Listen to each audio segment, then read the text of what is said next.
तो अब अगली बात आती है, एक और चीज़ आती है जिसको बोलते हैं सब लिमिट्स। ये सब लिमिट्स क्या होती हैं? वर्ड इटसेल्फ इज एक्सप्लेनेटरी कि किसी चीज़ की लिमिट होना। तो बहुत सारे हेल्थ इंश्योरेंस प्रोडक्ट्स हैं पुराने नए, जिनके अंदर अलग अलग टाइप की लिमिट्स हैं। जैसे कि रूम रेंट की लिमिट्स हैं, आईसीयू के एक्सपेंस की लिमिट है, अलग अलग टाइप के ट्रीटमेंट्स की लिमिट है, हर्निया की, स्टोन्स की, कैटरेक्ट की, इन सब की लिमिटेशंस हैं। तो ये लिमिटेशंस कई सारे प्रोडक्ट्स में हैं, और कुछ प्रोडक्ट्स ऐसे भी हैं जिसमें कि कोई सब लिमिट नहीं है, बड़ा क्लियरली मेंशन्ड है, नो सब लिमिट। आपने जितना सम इंश्योर्ड ले रखा है उतना आपको मिल जाएगा। बट अभी भी 70-80% प्रोडक्ट्स ऐसे हैं जिनके अंदर सब लिमिट्स हैं। तो जब भी आप पॉलिसी लेते हैं तो इन चीज़ों का ध्यान रखें कि किस टाइप की सब लिमिट्स हैं, क्योंकि आपको अपना बजट भी देखना है और ये भी देखना है कि कोई सब लिमिट ऐसी ना हो जिसमें कि कुछ साल का प्रीमियम बचा के वहाँ पर बहुत ज़्यादा ही देना पड़ जाए। जैसे कि मैं एक एग्जांपल ले लेता है सब लिमिट का। रूम रेंट की लिमिट है, मेरी 5 लाख की पॉलिसी है और उसमें रूम रेंट की लिमिट है 1% की, तो 5,000 रुपये का मुझे पर डे का रूम पड़ेगा। तो अगर मुझे किसी भी बड़े शहर में जाना पड़ गया, किसी बड़े हॉस्पिटल में, तो यूँ समझ लीजिए कि मेरा तो पर डे के एक्सपेंस में से रूम रेंट में ही 3 से 4 हज़ार रुपये का पर डे का मेरा कंट्रीब्यूशन हो जाएगा।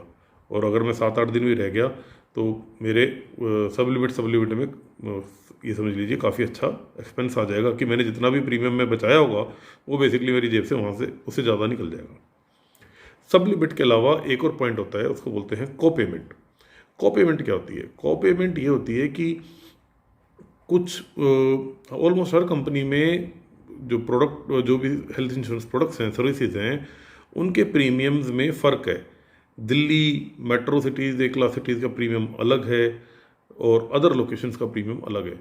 तो अगर कोई पर्सन जो कि एक स्मॉल सिटी का पर्सन है, जिसने वहाँ पर इंश्योरेंस लिया था अपने उस स्मॉल सिटी के एड्रेस पे, उसका प्रीमियम भी कम लगा था, और वो ट्रीटमेंट जाके करवा रहा है किसी मेट्रो सिटी में, दिल्ली जैसे शहर में, गुड़गांव जैसे शहर में, बॉम्बे में, बैंगलोर में, तो वहाँ पर हो सकता है उसकी पॉलिसी के अंदर एक को पेमेंट का कोई कंडीशन हो 10%, 15%, 20% का, कि वो परसेंटेज वो पे करेगा और बाकी सारा कंपनी देगी। कई जगह को पेमेंट इस तरह से भी है, एक पर्टिकुलर प्रोडक्ट है, मैं अभी नाम से नहीं बता रहा, वैसे बता रहा हूँ कि जिसमें अगर कोई 60 साल के ऊपर का आदमी पहली बार इंश्योरेंस ले रहा है तो उसकी डे 1 से को पेमेंट एप्लीकेबल हो जाती है। भाई 20% वो देगा और 80% कंपनी देगी। हर कंपनी में ऐसा नहीं है, कुछ प्रोडक्ट्स में ऐसी कंडीशन है। तो इनको बोलते हैं को पेमेंट्स और सब लिमिट्स। ये चीज़ें थोड़ी देखने की होती हैं बड़ा, और धीरे धीरे जितने अच्छे प्रोडक्ट्स आ रहे हैं उनके अंदर ये हटाई जा रही हैं। अब आजकल हेल्थ इंश्योरेंस में एक और फीचर, बहुत स्टैंडर्ड फीचर है, जिसको बोलते हैं नो क्लेम बोनस। पहले क्या होता था, जब खाली सरकारी कंपनीज थी ये 3-4, तो उस समय नो क्लेम डिस्काउंट था। प्रीमियम में 2% से लेके 5% का अलग अलग कंपनी में डिस्काउंट था कि आपका इस साल कोई क्लेम नहीं है तो अगले साल आपको प्रीमियम में 2%, 4% का, 5% का डिस्काउंट मिल जाएगा। आजकल उसका उल्टा कर दिया, प्रीमियम में डिस्काउंट नहीं होता पर एक नो क्लेम बोनस ऐड कर दिया जाता है। एक किसी कंपनी में वो बोनस 50% है, किसी में 30% है, किसी में 100% भी है। क्या है ये परसेंटेज? मेरी पॉलिसी है 10 लाख रुपए की, मेरा इस साल कोई क्लेम नहीं है, मेरे कंपनी ने मुझे 100% बोनस की फैसिलिटी दे रखी है, पर वो कहते हैं जी आपका एक बार में 50% बढ़ेगा, तो मेरा अगले साल 10 लाख की पॉलिसी पे 5 लाख का बोनस और ऐड हो जाएगा, तो अगले साल मेरे पास एलिजिबिलिटी 15 लाख की हो गई है। फिर कोई क्लेम नहीं है तो और 5 लाख और जुड़ गया, तो मेरी एलिजिबिलिटी 20 लाख की हो गई। अगर कभी भी मेरा कोई क्लेम होगा तो जो भी मेरा आखिरी नो क्लेम बोनस जुड़ा होगा, जैसे मेरा चौथे साल की बात करते हैं भाई, पहले साल में 10 लाख था, दूसरे साल में 5 लाख बढ़ के 15 लाख हो गया, तीसरे साल में 20 लाख हो गया, कोई क्लेम नहीं है तीसरे साल में भी, तो चौथे साल में भी 20 लाख ही रहेगा, क्योंकि 100% था तो वो तो अचीव हो चुका, उसके ऊपर नहीं जाना है। चौथे साल में मेरा कोई छोटा मोटा क्लेम हुआ या पूरे अमाउंट का क्लेम हो गया, तो 5वें साल में मेरे कवर में से 5 लाख रुपए माइनस हो जाएंगे, जो मेरा पिछला नो क्लेम बोनस बढ़ा था।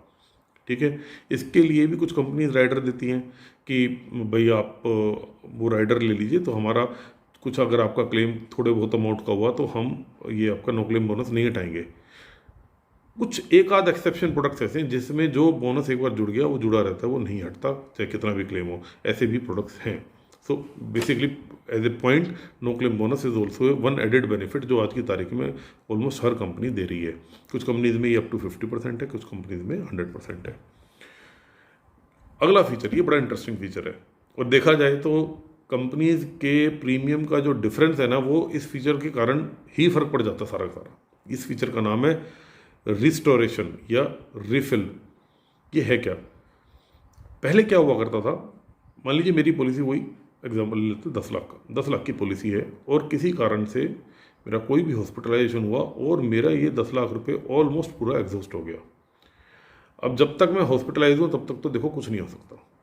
हॉस्पिटलाइजेशन के बाद मैं जब डिस्चार्ज हो गया और देखा यार अभी तो साल के 8 महीने बचे हुए हैं और हो सकता है मुझे ही दोबारा ज़रूरत पड़ जाए और हो सकता है मेरी फैमिली में किसी और को ज़रूरत पड़ जाए, तो मैं अपनी कंपनी में ये बात कर सकता था कि सर मेरे को रिस्क कवर दोबारा चाहिए साल। तो वो उस समय सिचुएशन को देखते हुए एक प्रीमियम बताते भी, इतना प्रीमियम दोगे तो हम आपका 10 लाख रुपये और बढ़ा देंगे, या जो भी उसके साथ जो भी उनकी टर्म कंडीशन होगी वो भी स्पेसिफाई करेंगे।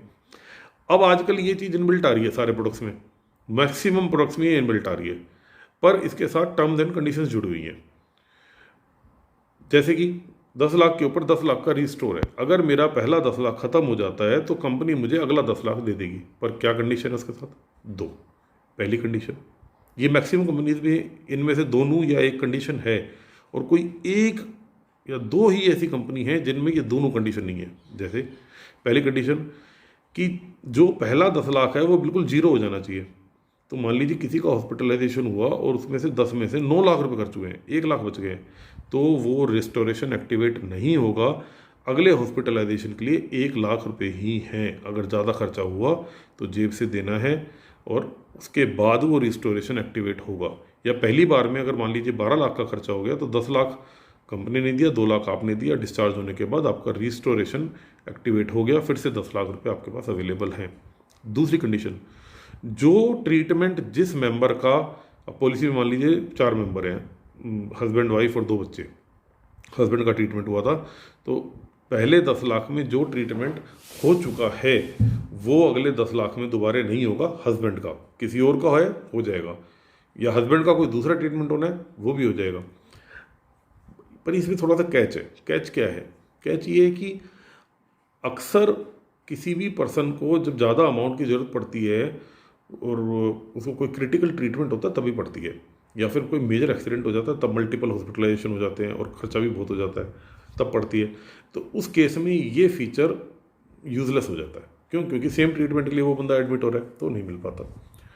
अब जाके कुछ कंपनीज हैं जिन्होंने ये रूल्स रिलैक्स कर दिए हैं, वो कहते हैं कि नहीं कोई बात नहीं, आप एक बार में तो देखो 10 लाख की लिमिट है, पॉलिसी तो 10 लाख की है, तो 12 लाख होगा तो आपको 10 ही मिलेंगे, पर अगर आपका 8 लाख खर्चा हुआ है तो आपका 8 लाख मिल गया, 2 लाख रह गया, आप डिस्चार्ज हो गए, डिस्चार्ज होने के बाद आप वापस से अगले ट्रीटमेंट के लिए फिर से 10 लाख के लिए एलिजिबल हैं, और उसके अलावा 2 लाख और रिजर्व में है। कुछ कंपनी ने इससे आगे भी बढ़ के ये कर दिया कि ठीक है सेम मेंबर और सेम ट्रीटमेंट भी हुआ तो भी आपको एलिजिबल है। तो इसको बोलते हैं रिस्टोरेशन और रिफिल। तो ये एक बट मैं फिर रिपीट कर रहा हूँ, जब आप किसी भी कंपनी के प्रीमियम को चेक करेंगे, ये फीचर को ध्यान से पढ़ेंगे तो आपको रियलाइज़ होगा कि इस प्रीमियम के डिफरेंस का बड़ा मेजर रीज़न इस फीचर की वजह से है। बिकॉज किसी की पॉलिसी 10 लाख की है और उसमें मिनिमम कंडीशन है रिस्टोरेशन में, तो प्रैक्टिकली वो ये कह सकता है कि साल भर की लिमिट 20 लाख है, एक बार की लिमिट 10 लाख है, जबकि जिसमें कंडीशंस ज़्यादा हैं उसके अंदर वो ये नहीं कहा जा सकता। इसलिए ये बात है।